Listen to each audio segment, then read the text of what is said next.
In this video, we are going to go over how to assign skills to a team as a supervisor. First, you must go to the Manage Teams option in the menu bar. You will find a table with all the teams in your contact center.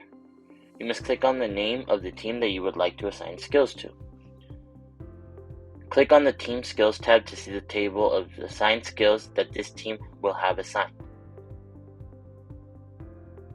To assign skills, click on the plus sign on the right-hand side. A slide-out will appear with a drop-down list of all the skill sets available.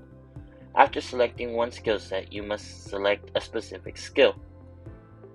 You will see a question inquiring if skill level is required. You can select yes and regulate the skill level, or select no and save changes. To remove a skill, you can click on the trash button at the end of the row of the skill. Also, you can bulk select skills and click on the trash button.